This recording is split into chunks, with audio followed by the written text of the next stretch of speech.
नमस्कार एस्पायरंट्स, कशा आहात सगळे. तर स्वागत आहे आपल्या यूट्यूब चॅनलवर एबी क्रॅकिंग मंत्रा. तर आपले जानेवारी 2021 ते डिसेंबर भाग 2 म्हणजे आज होईल पार्ट 2. भाग 2 होईल आज 2021चा.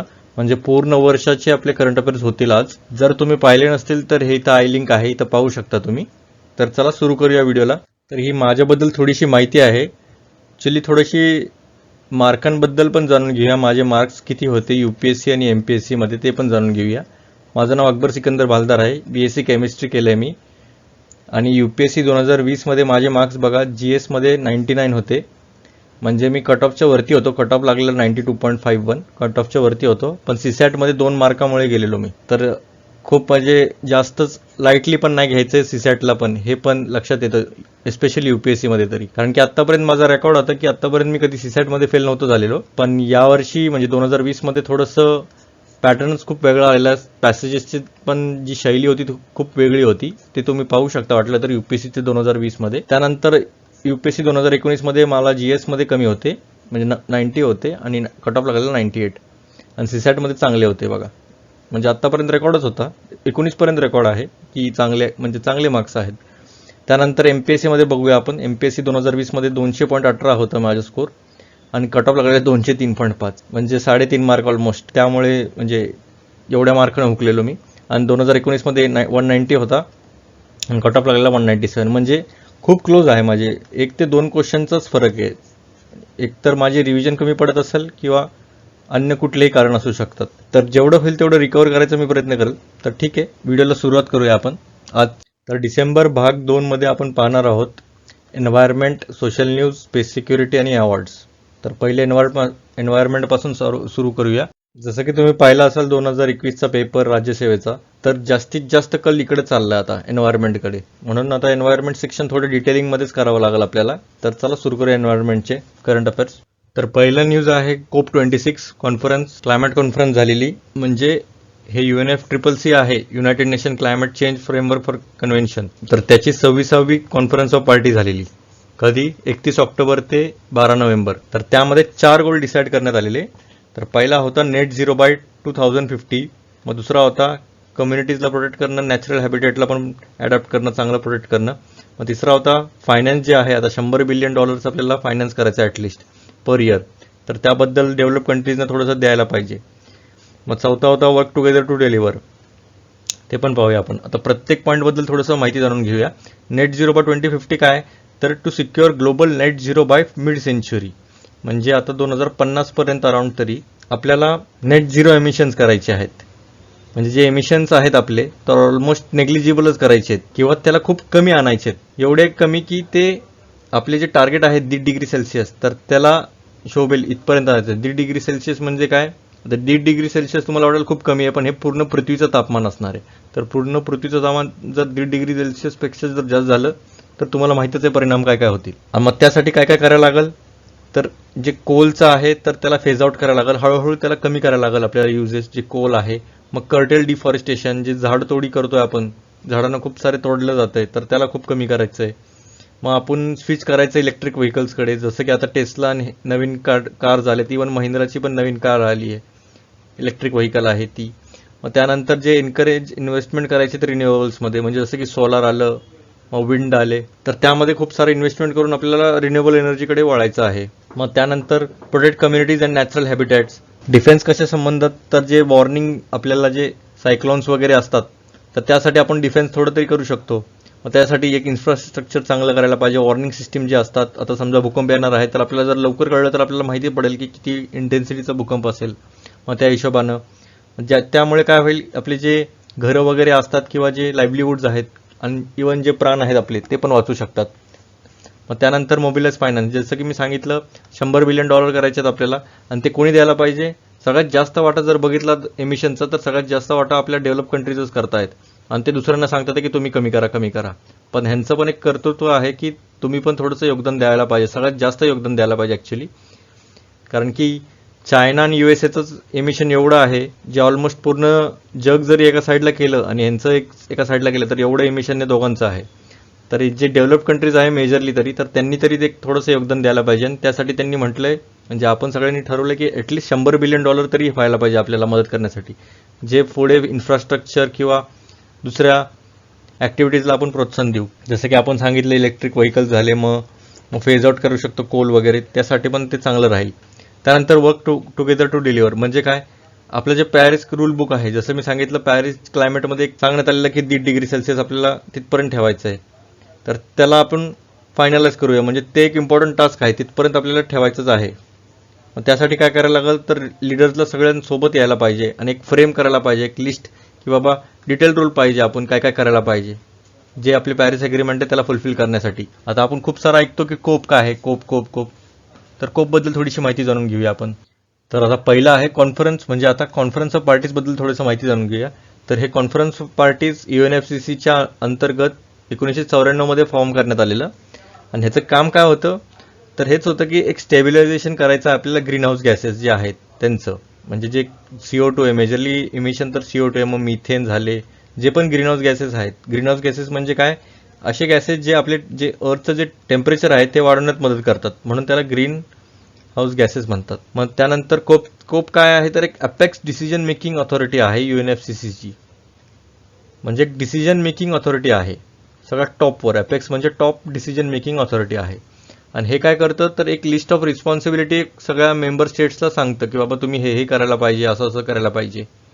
जसं की इथं म्हटलंय की तुम्ही क्लायमेट चेंज कमी करण्यासाठी मेजर्स घ्यायला पाहिजे, मग ॲडॅप्टेशन करायला पाहिजे, कोऑपरेशन करायला पाहिजे, एज्युकेशन, ट्रेनिंग, पब्लिक अवेअरनेस वाढवायला पाहिजे क्लायमेट चेंजबद्दल. तर असं एक गाईडलाईन्स किंवा रिस्पॉन्सिबिलिटीज देतं. त्यानंतर मीटिंग्सबद्दल जाणून घ्या, कोपच्या मीटिंग्स कसे होतात. तर कोपची मीटिंग दरवर्षी होती 1995 पासून. आणि UNFCCC म्हणजे 198 कंट्रीज आहेत, त्यात इंडिया, चायना, USA पण आहेत. आणि जनरली हे बॉनमध्ये भेटतात, जनरली सेक्रेटरीत बोलू शकतो. जर दुसऱ्या पार्टीनं म्हटलं की आमच्या इकडे पण होस्ट करायचा तो सेशन, तर ते तसंही होऊ शकतं. आणि प्रेसिडेंट कोण होऊ शकतं, जनरली जे ऑफिस ऑफ कोप आहे, प्रेसिडेंट जनरली रोटेट होत राहतात. हे 5 युनायटेड नेशन रिजनल ग्रुपमध्ये कुठले Africa, Asia, Latin America, Caribbean, म्हणजे लॅटिन अमेरिका आणि कॅरिबियन एकच आहे, मग सेंट्रल आणि ईस्टर्न युरोप, आणि लास्टला वेस्टर्न युरोप आणि अदर्स. तर हे 5 रिजनल ऑफिस आहे, खूप महत्त्वाचं आहे. त्यानंतर प्रेसिडेंट जे आहेत जनरली एन्व्हायरमेंटल मिनिस्टर्स असतात, जे त्यांची कंट्री आहे. आपले एन्व्हायरमेंट मिनिस्टर कोण आहेत ते मला कमेंट सेक्शनमध्ये कळवा. तर ठीक आहे, हे झालं सगळी माहिती कोपबद्दल. आता आपण बघूया कोपमध्ये कुठले इम्पॉर्टंट जे UNFCCC आहे, तर त्यामध्ये खूप इम्पॉर्टंट कॉन्फरन्स ऑफ पार्टीज झालेत. तर ते कुठले झालेत ते पाहूया आपण. तर UNFCCC ची पहिली कॉन्फरन्स ऑफ पार्टीज कुठे झालेली, तर बर्लिन, जर्मनीमध्ये 1995 मध्ये. त्यानंतर खूप इम्पॉर्टंट कोप झालेली ती होती क्योटो प्रोटोकॉल, कोप 3 मध्ये. आणि ही लिगली बाइंड करण्यात आलेली डेव्हलप कंट्रीजला की तुम्ही एक रिडक्शन टार्गेट ठेवायला पाहिजे. त्यानंतर 2002 मध्ये कोप 8 न्यू दिल्लीमध्ये झाली, दिल्ली डिक्लेरेशन म्हणतात त्याला. तेच की जे त्यांचा फोकस हेच होतं की जे डेव्हलपमेंट करायला पाहिजे, जे पुअरेस्ट कंट्रीज आहेत, टेक्नॉलॉजी ट्रान्सफर करण्यात यायला पाहिजे जे क्लायमेट चेंज आहे त्याला कमी करण्यासाठी. त्यानंतर 13वी कोप झालेली बाली, इंडोनेशियामध्ये 2007 मध्ये. तर बाली रोडमॅप आणि बाली ॲक्शन प्लॅन पण हे करण्यात आलेलं यामध्ये. त्यामध्ये 2012 नंतरचे जे पोस्ट आउटकम येतील, तर त्याचे 5 मेन कॅटेगरीज करण्यात आलेले, जसे शेअर्ड विजन, मिटिगेशन. ठीक आहे, हे खूप एवढं बारकाई नंतर नाही जाणार, पण इयर कोप कुठली होती आणि जे कंट्री आहे, तर ते मॅच द फॉलोइंगमध्ये चान्सेस आहेत जास्त येऊ शकतो. त्यानंतर 2010 मध्ये कोप 16 झालेली कॅन्कुन ॲग्रीमेंट बोलू शकता. असं म्हणू शकतं की कॅन्कुन ॲग्रीमेंट कधी झालेली, 2010. मग कुठे झालेली, तर कॅन्कुनच आहे. त्यानंतर याच 2010 मध्ये इव्हन MPSCने पण हे विचारलेलं की ग्रीन क्लायमेट फंड कधी स्थापना करण्यात आली, तर 2010 मध्ये. हे बघा, हे प्रश्न होता इकडे. त्यानंतर 2011 मध्ये 17वी झालेली दर्बनमध्ये. त्यानंतर 15ची कोप 21 झालेली पॅरिस. हे खूप इम्पॉर्टंट आहे, 3 स्टारवाला आहे. तर ह्यांचं एकच एम होतं की बिलो 2 डिग्री सेल्सिअस सांगितलेलं, पण आपलं एक ॲम्बिशियस एम म्हणून आपण 1.5 डिग्री सेल्सिअस करूया, म्हणजे जरी हे ब्रीच झालं तरी 2 डिग्रीपर्यंत एक एक्सटेन्शन करू शकतो. त्याला एक बेस इयर समजून हे 2 डिग्री सेल्सिअस आपल्याला ठेवायचे आहे, त्याच्या बिलोच ठेवायचे आहे. आणि आपल्याला एम केलेलं की आपण 1.5 डिग्री सेल्सिअसपेक्षा पण कमी करू. आणि हे पण सांगण्यात आलेलं की एक USD 100 बिलियन इयर फंडिंग करायला पाहिजे 2020च्या नंतर. जे रिच नेशन्स आहेत त्यांचं एक कर्तृत्व आहे, जसं मी सांगितलं. त्यानंतर 16 मध्ये माराकेश झालेली कोप 2022. तर यांचं rule book of Paris agreement त्यावरतीच जरा मूव्ह फॉरवर्ड होतं जरा, म्हणजे त्याच्यावरतीच थोडंसं एक ॲडव्हान्समेंट केलेली. त्याला Marrakesh partnership for climate action पण लॉन्च करण्यात आलेलं. हे पण येऊ शकतं. जसं ग्रीन क्लायमेट फंड आलं तर हे पण येऊ शकतो. त्यानंतर COP23 बॉन जर्मनीमध्ये झालेली 2017मध्ये. तर या कोपचं एवढं वैशिष्ट्य होतं, ही पहिली कोप होती ज्यामध्ये स्मॉल आयलंड जे आहेत, डेव्हलपिंग जे कंट्रीज आहेत, तर त्यांनी ही प्रेसिडेन्सी घेण्यात आलेली, जे की फिजीमध्ये होती. भलेही ते बॉनमध्ये झालेली, म्हणजे फिजीमध्ये प्रेसिडेन्शिप होती. आणि फर्स्ट स्टेट ऑफ नेगोशिएशन झाले, कारण की US म्हटलेलं की आम्ही नसणार. डोनाल्ड ट्रम्प जे होते ते म्हटले की आम्ही नसणार या कोपमध्ये. तर ते विड्रॉ केलेले पूर्ण UNFCCC मध्ये. परत आता जॉईन झालो आहे आपण. जे जो बायडन आहेत त्यांनी म्हटलं आम्ही पण आहेत आता या UNFCCC मध्ये. तर त्यामध्ये खूप जरा मतभेद चाललेले. ठीक आहे. त्यानंतर 2018मध्ये COP24 झालेली कॅटोविस पोलंडमध्ये. एक फायनलाइज केलं की रूल बुक काय असायला पाहिजे आणि ते ऑपरेशन कसं करायला पाहिजे. 2015चं ॲग्रीमेंट म्हणजे बेस बघा, 2000 पॅरिसचं ॲग्रीमेंटच येतं आहे. कारण की यामध्ये खूप चांगलं डिटेलिंग केलं की तुम्ही आपल्याला काय काय करायला पाहिजे. तर त्यालाच फायनलाइज करण्यासाठी एक रूल बुक करण्यात आलेली. आणि रूल बुकमध्ये काय काय आहे तर तेच क्लायमेट फायनान्सिंग फॅसिलिटी ॲक्शन काय काय घ्यायला पाहिजे.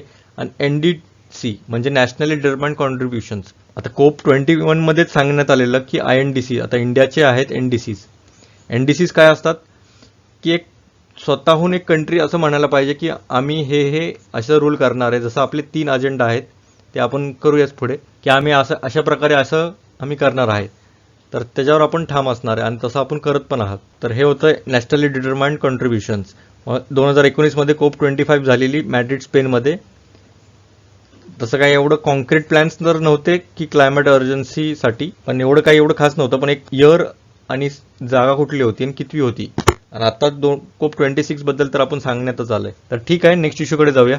तर आता आहे UNEP, United Nation Environment Programme. तर त्याबद्दल थोडीशी माहिती जाणून घेऊया. आणि यांचा एक रिपोर्ट येतो, एमिशन गॅप रिपोर्ट. हे महत्त्वाचं आहे. हे वन लाईनरमध्ये पण येऊ शकतं की एमिशन गॅप रिपोर्ट कोण काढतं, तर UNEP याचं उत्तर असणार आहे. तर UNEP बद्दल थोडीशी माहिती जाणून घेऊया. लीडिंग ग्लोबल एन्व्हायरमेंट अथॉरिटी आहे ही, आणि ही एस्टॅब्लिश करण्यात आली 5 जून 1972मध्ये. तर 5 जून काय डेट आहे, एन्व्हायरमेंट डे आहे. तर ठीक आहे, एक ग्लोबल एन्व्हायरमेंट अजेंडा सेट करतं हे. आणि तेच हे सगळं म्हणजे एन्व्हायरमेंट प्रोग्राम आहे, म्हणजे सगळं एन्व्हायरमेंटसाठी जे छान छान असेल ते सांगणार. जसं की सस्टेनेबल डेव्हलपमेंट करायला पाहिजे, मग ग्लोबल एन्व्हायरमेंट प्रोटेक्शन करण्यात यायला पाहिजे. एक जनरलिस्टिक आयडिया असायला पाहिजे की नेमकं काय आहे. याचं हेडक्वार्टर खूप महत्त्वाचं आहे, नैरोबी केनियामध्ये आहे. आणि मेजर रिपोर्ट कुठले तर emission gap report, adaptation gap report, global environment outlook, हे खूप इम्पॉर्टंट आहे. हे इव्हन UPSCमध्ये पण विचारलेलं.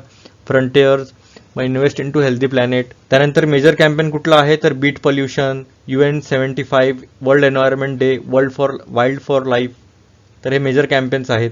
आणि एमिशन गॅप रिपोर्ट म्हणजे काय आहे, एक गॅप असणार आहे, म्हणजे 1.5 डिग्री सेल्सिअस ते 2 डिग्री सेल्सिअस हा गॅप कन्सिस्टंट ठेवायला पाहिजे. यामध्येच आपल्याला करण्यात यायला पाहिजे जे टार्गेट आहे पॅरिस ॲग्रीमेंटचं. आणि दरवर्षी हा रिपोर्ट करण्यात येतो जे ब्रीच करेल या गॅपला, म्हणून त्याचं नाव आहे एमिशन गॅप रिपोर्ट.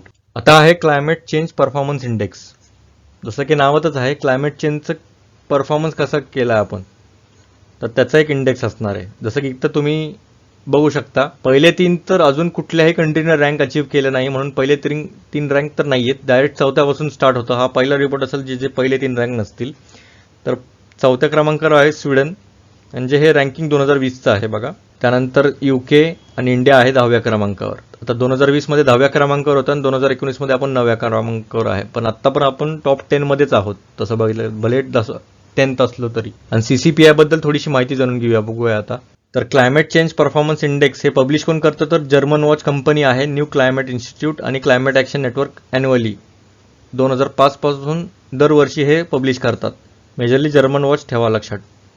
त्याचा स्कोप काय आहे, एक इंडिपेंडंट मॉनिटरिंग टूल आहे जे ट्रॅक करेल क्लायमेट प्रोटेक्शन परफॉर्मन्स, म्हणजे 57 कंट्रीज आणि युरोपियन युनियन सोबत, जे की 90% पेक्षा जास्त जे ग्लोबलची ग्रीनहाऊस गॅस आहे इमिशन ते करतात. त्यासाठी हे म्हणजे मॉनिटरिंग टूल आहे, मॉनिटर करणार बाबा कोण कसं काय करतंय. आपले जे क्लासमधले जे मॉनिटर असतात ते बघतात ना कोण किती बोलतंय नाहीतर बोलत नाहीये, मग त्याचं नाव लिहिणार बोर्डवर, मग आलं की मास्टरला सांगणार हे बघा हे बोलत होतं, मग दे दनादन फटके द्यायचे त्याला. तसं काम आहे. पण ह्याच्यात फटके वगैरे काय नाहीये, पण एक ग्लोबली कळून जातं की कोण किती इनिशिएटिव्ह घेतंय क्लायमेटसाठी. त्यानंतर एम तेच असणार आहे की एक ट्रान्सपरन्सी असायला पाहिजे इंटरनॅशनल क्लायमेट पॉलिटिक्समध्ये. मग क्लायमेट प्रोटेक्शन एफर्ट्स कोण कोण घेत आहे ते कम्पेअर करू शकतो आपण, बाबा ही कंट्री एवढी चांगलं कम्पेअर करते, मग आपल्याला पण काहीतरी करायला पाहिजे. एक हेल्दी कॉम्पिटिशन राहतं. मग आणि जे क्रायटेरिया आहे तर ते 4 कॅटेगरीजमध्ये डिवाइड करण्यात आले आणि 14 इंडिकेटर्स आहेत, हे लक्षात ठेवा. 4 इंडिकेटर कुठले, कॅटेगरीज कुठले, तर ग्रीन हाऊस एमिशन्स जे 40% ओव्हरऑल स्कोर असतो, मग रिन्युएबल एनर्जी, मग एनर्जी यूज आणि क्लायमेट पॉलिसी, हे 4 कॅटेगरीज लक्षात ठेवा. आणि आता CCPI 2021मध्ये जसं की मी सांगितलं टॉप 3 रँक्स तर काय नाही आहे. ओन्ली 2 G20 नेशन जसं की युनायटेड किंगडम आणि इंडिया जे हाय रँकर्स आहेत. म्हणजे G20 म्हणजे 20 देशांपैकी फक्त 2 देश आहेत जे टॉप 10मध्ये आहेत आपले, जसं की UK आणि इंडियाचं आहेत. जे 6 बाकीचे आहेत G20चे जसं की USA, कॅनडा, रशिया हे बॉटममध्ये आहेत. आणि आपण हे दुसऱ्यांदा टॉप 10मध्ये आलो आहे जसं की सांगितलं. आणि चायना जे आहे बिगेस्ट करंट एमिटर आहे ग्रीन हाऊस गॅसेसचं. हे वन लाईनर येऊ शकतं. ग्रीन हाऊस गॅस इमिशनमध्ये सगळ्यात टॉपवर कोण आहे तर चायना आहे आणि त्याचं रँकिंग आहे 33. ठीक आहे, रँकिंग इम्पॉर्टंट नाही पण हे सगळ्यात इम्पॉर्टंट आहे. सगळ्यात जास्त एमिशन कोण करतं ग्रीन हाऊस गॅसेसचं तर चायना आहे. तर ठीक आहे, नेक्स्ट इश्यूकडे जाऊया. आता आहे सोशल न्यूज, तर ते पाहूया आपण. तर आता आहे MP-लॅड स्कीम. MP-लॅड काय आहे, member of parliament local area development scheme. जसं की नावातच आहे की जे MP असणार ते लोकल एरिया त्यांचं असेल तर ते डेव्हलप करणार. हे झालं MP-लॅड स्कीम. तर आता काय झालंय, न्यूजमध्ये असं आलंय की जे MP-लॅड आहे ते परत चालू करणार आहे 2021-22 ते 2025-26 पर्यंत. आता मध्ये जरा सस्पेंड करण्यात आलेली, म्हणजे जरा एक थांबवण्यात आलेली 2020-21 आणि 21-22. तुम्हाला माहिती असेल कारण की कोविड होतं आणि फंड्स पण नव्हते आपल्याकडे, त्यामुळे हे थांबवण्यात आलेली. आणि हे सेंट्रल सेक्टर स्कीम आहे. सेंट्रल सेक्टर म्हणजे काय, 100% जो पैसा असेल ते सेंटर देणार. आणि एक असते सेंट्रली स्पॉन्सर्ड, जसं की आपण स्पॉन्सरशिप बघत असेल, हे प्रस्तुत करत आहे, हे स्पॉन्सरशिप असणार, जिलेट मग हे ते स्पॉन्सर करतात म्हणजे ते पैसे देतात, म्हणजे दुसरे अथॉरिटीज असतात. जसं की स्पॉन्सर म्हणजे कोण, सेंटर असणार आणि स्टेट असणार, हे दोन्ही स्पॉन्सर करणार. तर त्या असं लक्षात ठेवू शकतं कारण की ह्याच्यामध्ये पण हे बेसिकमध्ये पण प्रश्न येऊ शकतो की सेंट्रल सेक्टर स्कीम म्हणजे काय आणि सेंट्रली स्पॉन्सर्ड स्कीम म्हणजे काय. तर हे अनाऊन्स करण्यात आले 1993 डिसेंबरमध्ये. आणि हे का करण्यात आलं आहे तर आपलं जे 15वं वित्त आयोग आहे, फायनान्स कमिशन आहे, तर त्यासोबतच व्हायला पाहिजे. म्हणजे 2021 ते 2026 म्हणजे 21-22 आणि 25-26 त्या अंतर्गत होऊन जाईल. म्हणजे फायनान्शियल इयर तोपर्यंत संपून पण जाईल. इव्हन फायनान्स कमिशन पण त्या हिशोबानं त्या टाईमलाईनमध्ये पण होऊन जाईल. मग त्यासाठी हे परत MP-लॅड रिस्टोर करण्यात येते. तर आता MP-लॅड काय आहे ते बघून घेऊया आपण.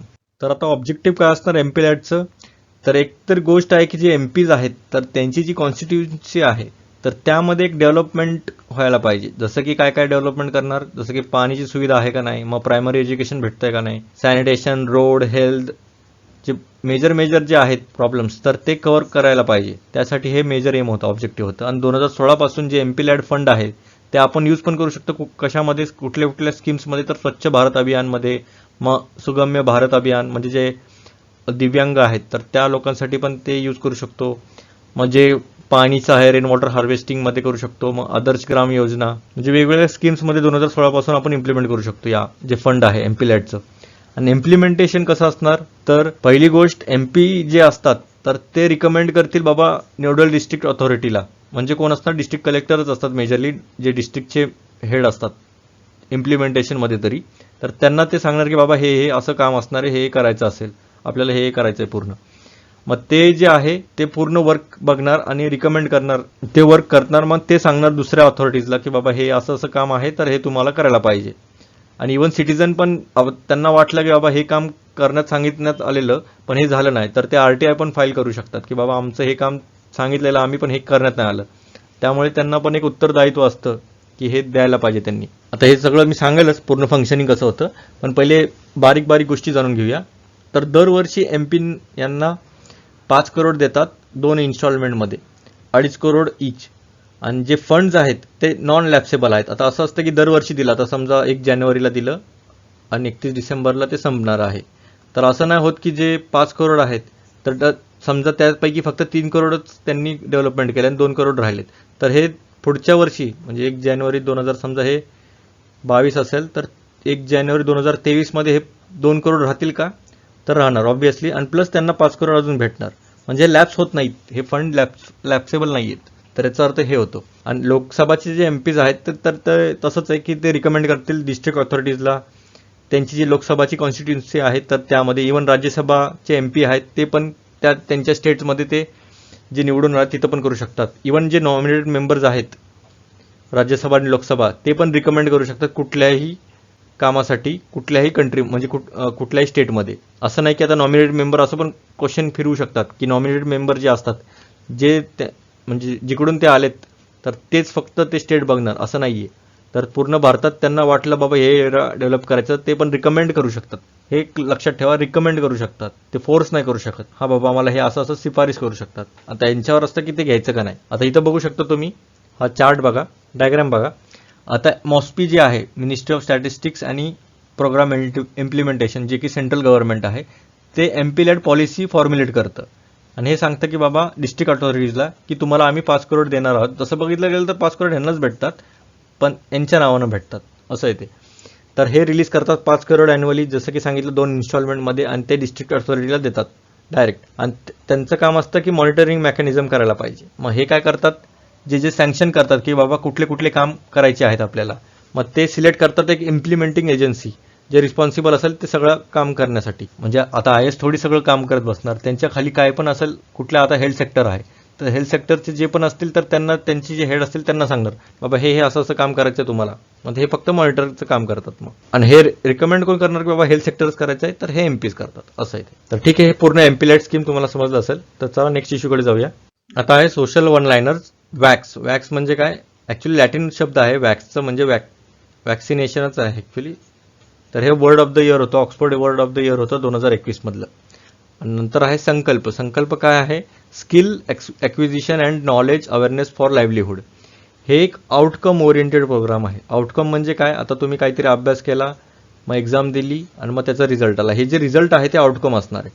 तर हे आउटकम जसं की आता कुठल्या व्यक्तीनं हे स्किल घेतलं, मस्तपैकी सर्टिफिकेट भेटलं, तर हे सर्टिफिकेट जे असेल ते आउटकम असणार आहे.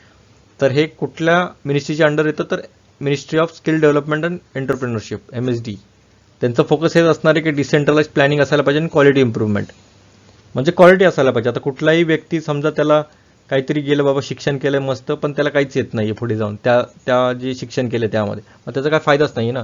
मग त्याच्याकडे जर स्किल दिलं मस्तपैकी छानपैकी तर ते होऊ शकतं. तर ठीक आहे, नेक्स्ट इश्यूकडे जाऊया. तर आता आहे स्पेस अँड सिक्युरिटीबद्दल.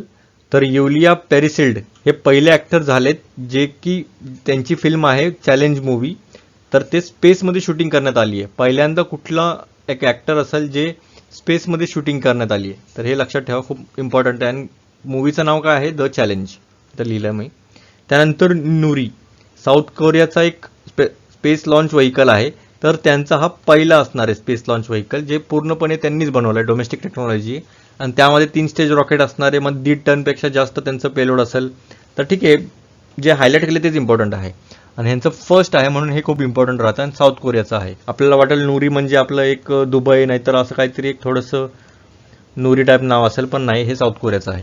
त्यानंतर नासाचं डार्ट मिशन. डार्ट म्हणजे काय, डबल ॲस्ट्रॉइड रिडायरेक्शन टेस्ट. आता रिडायरेक्ट करायचं. आता हा डायरेक्शन येत असेल तर इकडं पाठवायचं. आता समजा इथं पृथ्वी आहे, इथं मस्तपैकी एक ॲस्ट्रॉइड येतोय जोरात, तर त्याला डायरेक्ट करायचं आहे. तर हेच काम असणार आहे त्याचं. कुठं करण्यात येईल, तर SpaceX Falcon 9 रॉकेटमध्ये, जे की कॅलिफोर्नियामध्ये आहे. आणि मेन एम हेच असणार आहे, जे स्पेसक्राफ्ट असेल आपलं, तर ते ॲस्ट्रॉइडला धडक मारेल आणि ते ॲस्ट्रॉइड त्या एक्सप्लोजनमुळे त्याचं जे डायरेक्शन आहे ते चेंज होईल. तर बस तेवढंच काम असणार आहे. हे नासाचं डार्ट मिशन, हे लक्षात ठेवा. एक लो कॉस्ट स्पेसक्राफ्ट असेल, त्याचं अराउंड वजन असेल 610 किलो लॉन्चमध्ये आणि 550 किलो ड्युरिंग इम्पॅक्ट.